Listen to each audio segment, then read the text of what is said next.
Welcome back to another Sculpt Session Sunday. I'm your host, Sash, and I am here with the wonderful, the beautiful Mandz with the shizzle.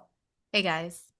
And today we're going to be talking about spiraling for summer. And if you're listening to when this podcast comes out, it's going to come out somewhere in the middle-ish of March. I don't know. I didn't pick a date yet, but regardless, if you're listening to this podcast anytime between March and May, you may be going through this phase of I need to lose 15 pounds by June. I need to do this. I need to do that. I need to get ripped and shredded because I'm going to be in a bikini and I have this I'm going to Europe for the summer and I have this going on and I have that going on and I really just want to talk about what that spiraling looks like, how to not go down into that spiral, what you could do right now, and how to just make sure that the next time that March comes around, you are in a better place because the truth of the matter is that being on your fitness journey, it really is not this 8 week program, 12 week summer shredding cut program. You could absolutely do a summer shred and cut and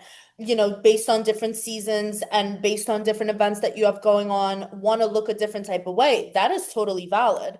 But it's a different, what we're talking about is like that scarce mindset, that like fear mindset, that doing it the unhealthy way and going from balanced or maybe not too balanced. Maybe you're not living the most balanced life or the most healthy or most optimal life. And like now you're trying to like get all your ducks in a row overnight. And that just causes a lot of anxiety, a lot of stress, a lot of angst, a lot of body image, body dysmorphia problems. And if you haven't listened to our body dysmorphia podcast, Mandy and I shared a lot of gems in that. That was a really good one. And so was our FOMO in bodybuilding. Even if you're not in bodybuild, if you're not a competitive bodybuilder, we did talk about, being cut and like what that feels like, being in a growth season and what that feels like. But today, like I said, we're going to talk about that spiraling for the summer. And Mans, I know that you are a competitor, that you are a coach like myself, and that you are currently starting up a cut for prep, which is so exciting. But I'm sure that there was a point in time for you or and your clients when there's that shift in like approaching March, approaching April, approaching May, and all of a sudden all of your clients want to cut and get lean and get shredded, or maybe yourself. Have you noticed this kind of shift? Like, have you experienced something like that? Yeah, for sure. I mean, when I was younger, I used to do it a lot. It would always be around New Year's. And Okay. then it would always be around May when like the weather would start getting nicer and people would start wearing t-shirts or maybe tank tops or crop shirts and like things that historically when I was younger, I felt like I could not wear because I wasn't comfortable in my body or I felt like I was not I felt like I was too big to wear them. Um, Obviously I grew out of that mindset. I do see it with clients too. And I see it just in general on social Yeah. media when people are like, oh, boat season is coming. That's the big one. Boat season here because we have Lake Michigan. Everyone wants to get ready for boat season. And what drives me crazy about it, I'm just gonna say it. You guys drive me crazy. I love you ladies, but you drive me crazy with it because it's like you cannot just implement a short-term fad diet, quick fix. This is literally a lifestyle. If you want to stop mentally spiraling every single time summer comes around, doing a 8 or 10 week cookie cutter program that somebody sold you online, like you're just gonna end up in the same spot next March. Exactly. Who wants that? Exactly. And like I just want to make it abundantly clear that neither Mandy or I, and correct me if I'm wrong, but I really don't think I am, neither of us are saying that there's a problem with wanting to lose weight for the summer and like Not get at cut all. for the summer. Yeah. I know that it just happens to be that when I start my like bridal prep, I am gonna be leaner for the summer and I'm so excited for it. And if I wasn't getting married this year and it was like next year, I would want to be getting a little bit more tighter over the summer. But I've also had years when my growth season continued on through the summer. My health phase was during the summer. And yeah, maybe I was a little bit uncomfortable here and there, but that was just the price that I had to pay in order to get to where I wanted to go. So we're not at all bashing Mm-mm. anything in regards to wanting to tighten up, wanting to lose a little weight, wanting to tone up. And I don't have anything against the word tone because a lot of people understand it, but toning is essentially just revealing the muscle that you have built.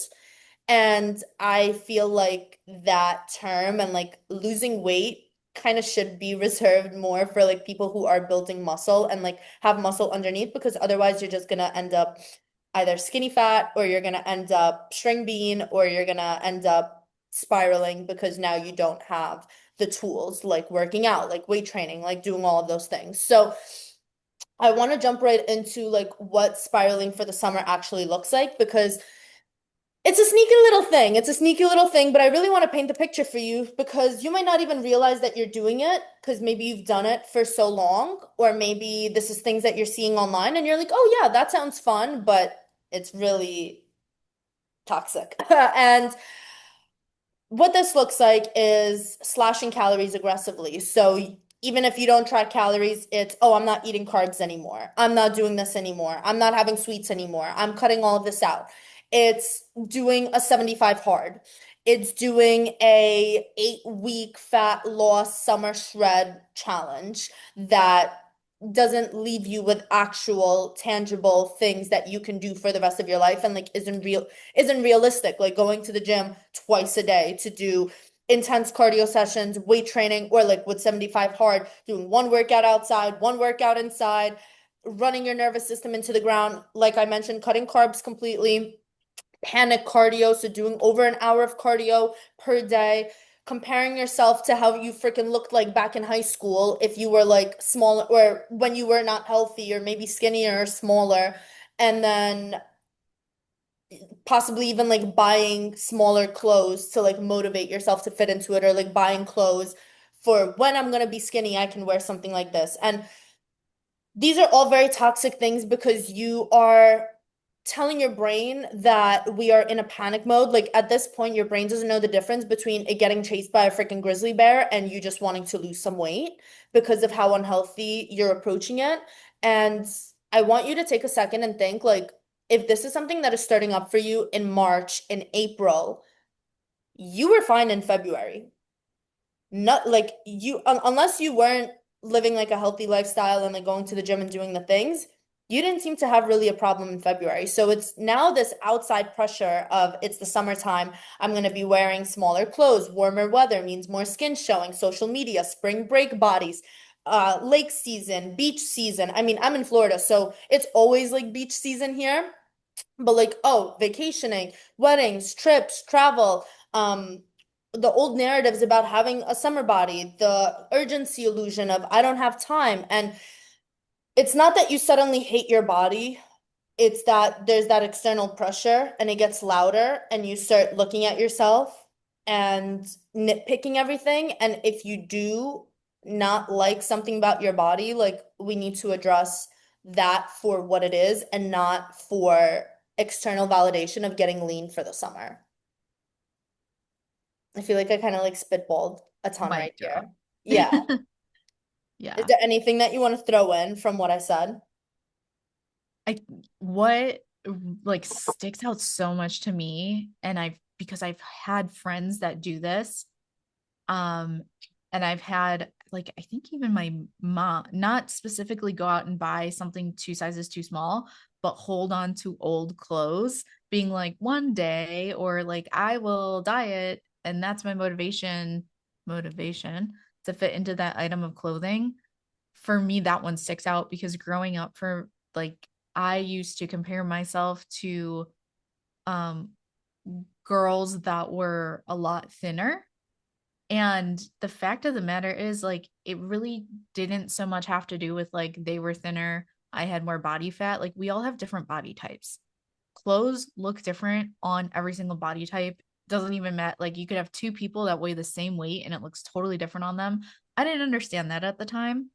But when I was younger, it was always like, oh, I want to fit into that. That's my motivation. And Mm, it's like that never worked for me for over like decade because it wasn't a good why. And I know you talk to your clients about this too. If your why is that you just want to be like lose some body fat, like okay, join the crowd. Everybody wants to lose some body fat. Yeah. Why do you really want to lose it? What are you going to gain from this? And that's the part that sticks out to me because I always thought it was like, oh, the clothes will motivate me enough. No, I need to like have more confidence in myself and love myself instead of shame myself. Like your ass needs to fit in that tiny little tube top with the little cheeky, juicy couture booty shorts that say yummy or whatever. Yeah, yeah, yeah, quite literally. No, that's definitely one that I feel like a lot of people could relate to, is that holding on to that old clothes that's small, or buying small clothes, or envisioning yourself wearing something small. And we've all had those moments. Like I remember when we were getting ready to go to Italy in September, I had just been like reversing after my show. I had just gotten a surgery, like my breast augmentation surgery. And when I'm like stage lean, I can easily like wear an extra small.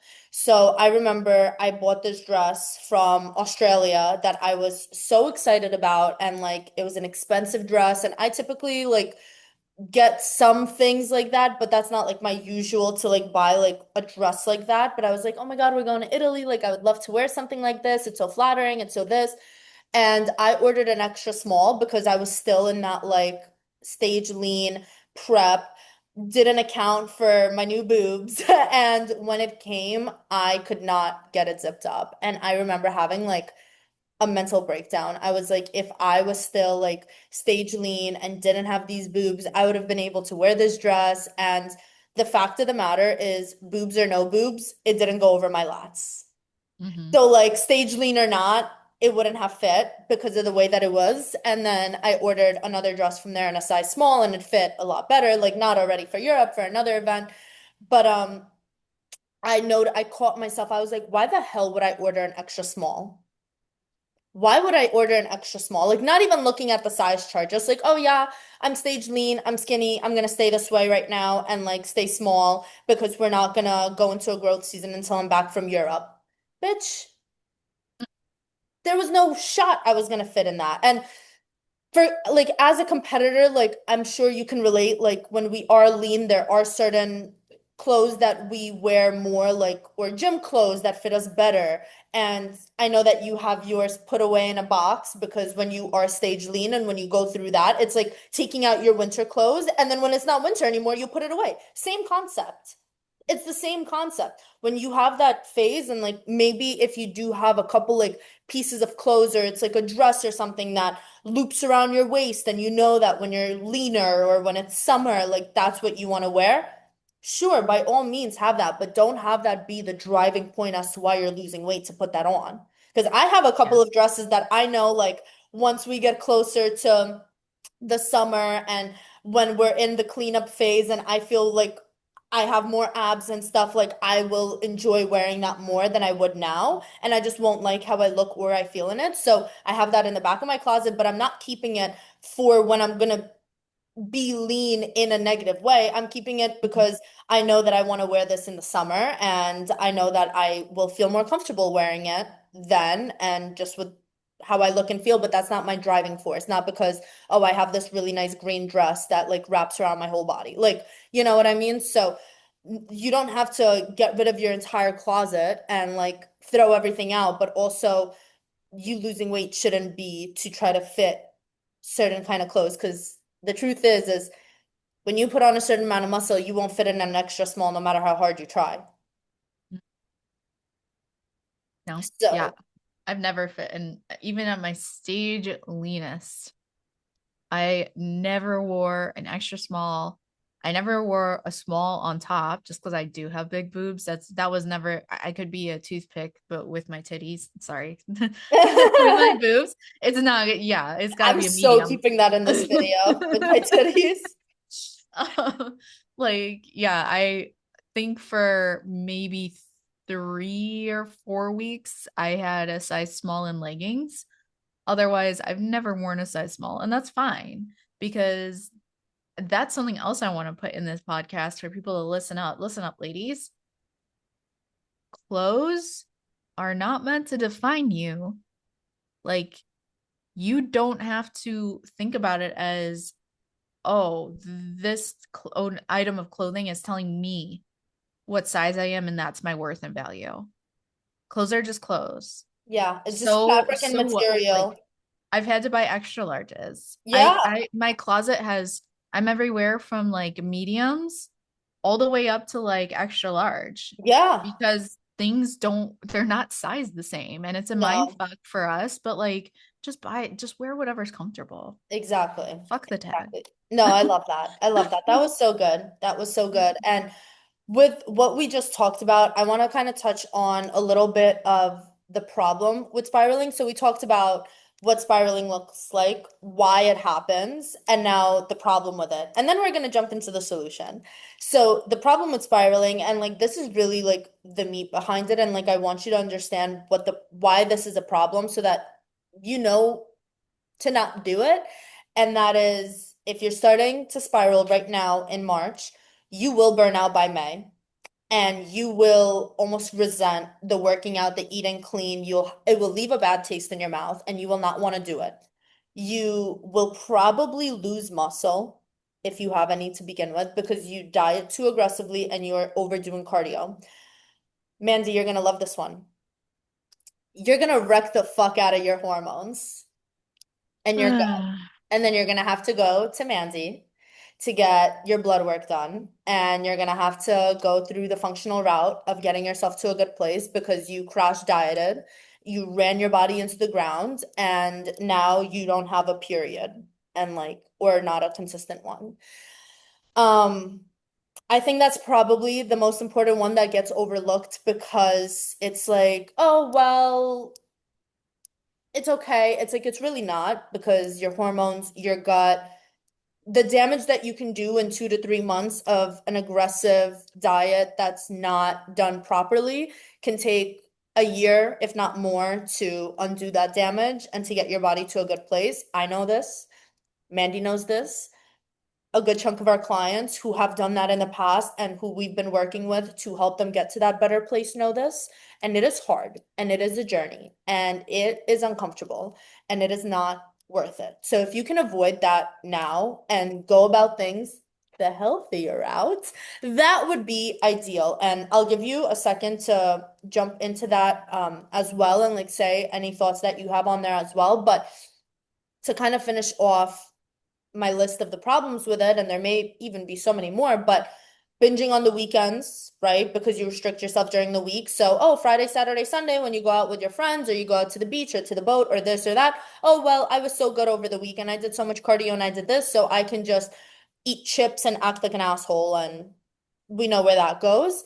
Associating summer with stress instead of enjoyment because you're so stressed about how you look and how you what like how literally how you look and like the validation that you get.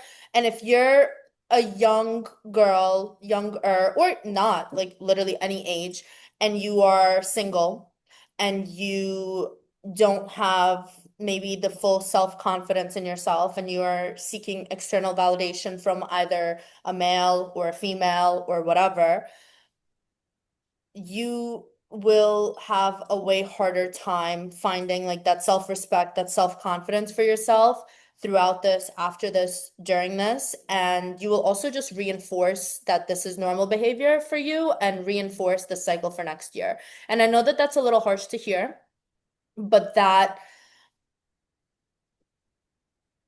yeah,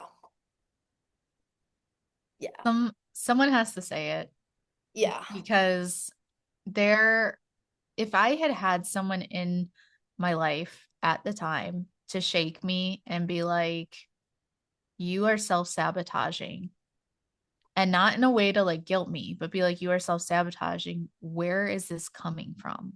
Why? And if that, like, obviously, everything happens for a reason. I wasn't at the time in my life to be mature enough to reflect on that, but we've talked about it before. You can only be as good as the people that surround you with. So if the people around you are also looking for external validation, that feeds it into you. But if you have one person come up to you and be like, girly, why are you doing that? What are you seeking? Like that's all it takes to like yeah. start reversing that cycle. So whatever, Sasha, maybe it was harsh, but if it gives one person a mental spark, I think it's worth it. only person that you should want validation from is yourself. The only person that you should care about how you look is yourself. And once you get to that point where it's like, I really don't give a shit what other people think about me, how other people look at me. I don't want other people to look at me in any kind of way or like looking for attention or anything. You start become so rooted in yourself that even if you're not absolutely summer ready because you're going through a health phase or because you've already wrecked your body so bad last year that we're still working on it right now and like we can't afford to go through an intense cut right now because that's just going to set us back. That's not a make or break for you. You're okay with that.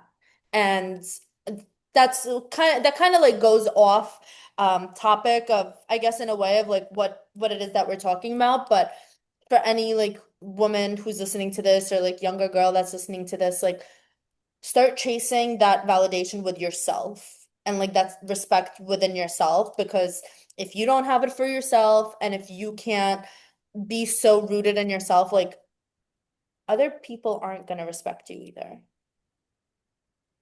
Period. I mean, you teach other people how to treat you. So Yeah. if you don't respect yourself or if you're outsourcing all of your validation, that just tells them that you are not high valuing yourself. No, no. But it's relevant. It's relevant because you got to break that cycle so you don't spiral for the summer. Period. Period. And from there, I want to talk about how to not spiral for the summer. So, first step being is the zoom out, which I feel like we've spoken about a little bit already. And that's like, why do I want to do this? Right? First, we get to that. Then, when we want to really get into like the nitty-gritty of the fitness aspect, okay, where do I realistically want to be by July? At what rate of loss does this actually make sense? Because if you're trying to lose 30 pounds in 10 weeks, unless we're talking about inflammation and water weight, we're going to have a really hard time there. It's very sustainable and very normal to be losing half a pound a week if you're like in a good deficit and like doing it the healthy way, half a pound to a pound. But you don't need to lose 20 pounds in 8 weeks. Like again, unless you are in a some sort of like functional what is it? Oh my God. What's the word?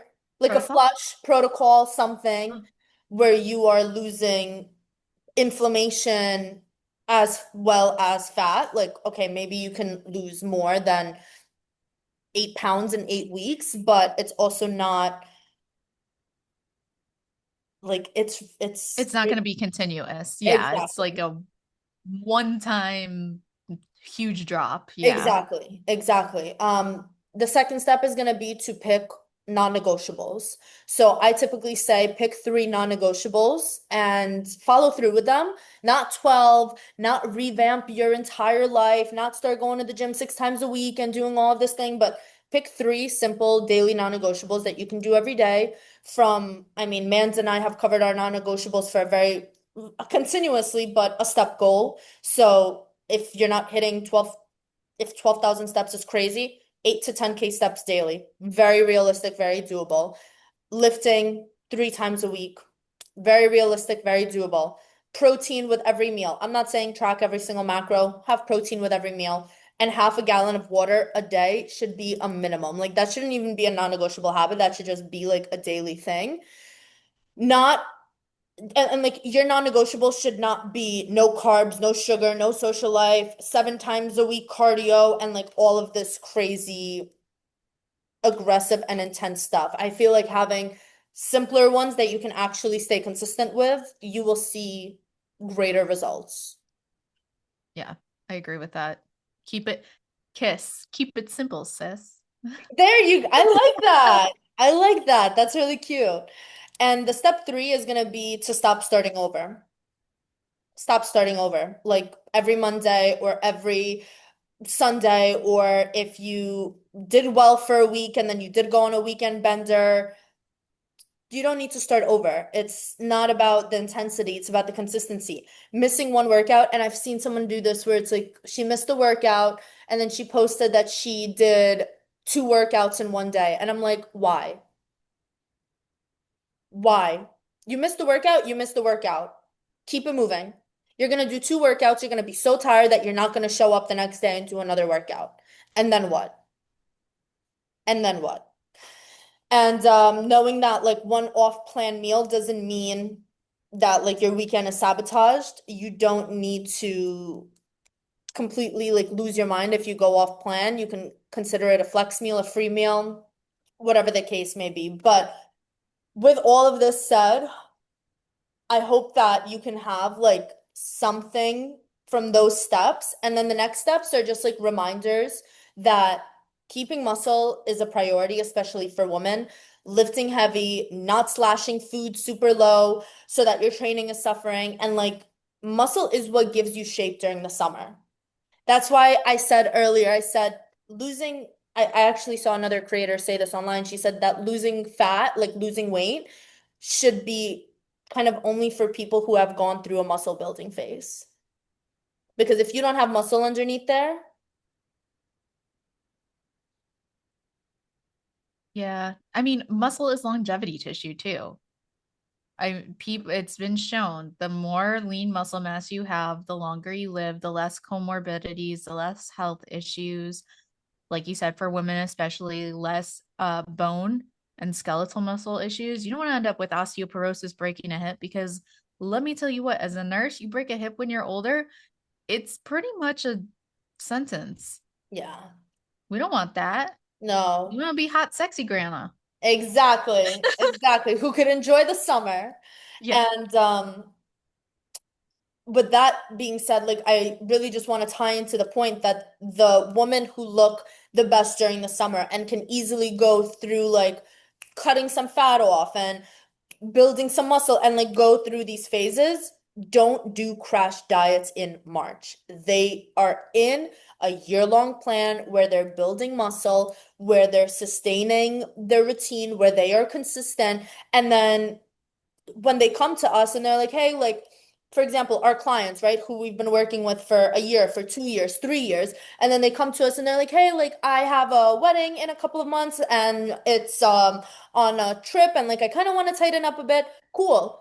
We could drop your calories a little bit or like make the adjustments that's needed and we just go. And it's a smooth sailing because we've laid down the foundation, we've been doing the work, and now we could manipulate. And that's like really where I'm getting at is like you're only spiraling for the summer because you're not doing the things year long.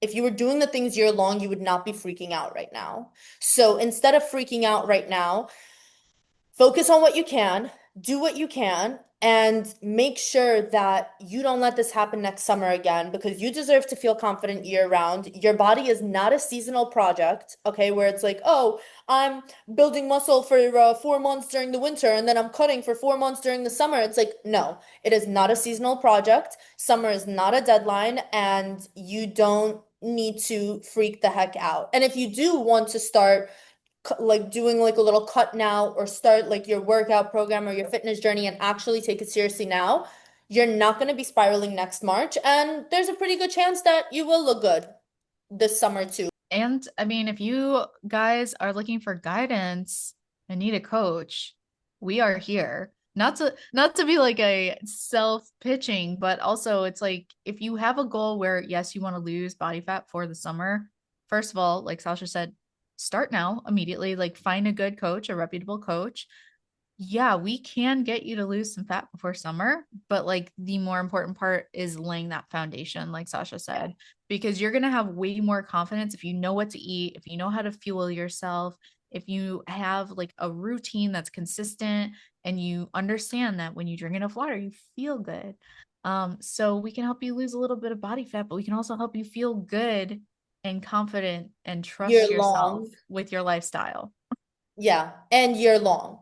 But anyways, as Mandy said, we're both coaches, so whether you reach out to one of us or to someone else to help support you, to help guide you, to make sure that you don't have this crash out and don't spiral for the summer and don't keep these loops going, I will be dropping both of our Instagram handles in the description down below. You can find our Instagrams there, which is going to also have the information for our coaching. And if you want to just like start up a conversation and ask us some questions, we'd be more than happy to answer. So go hit those follow buttons, like, comment, subscribe. We will be doing another podcast on Mandy's on Mandy's YouTube. That's going to be Unfiltered and Functional, which go live every Monday. So if you're watching this on Sunday, hop on over to hers tomorrow. So you get 2 podcasts in a row. And we will be back next Sunday with a Sculpt Session Sunday.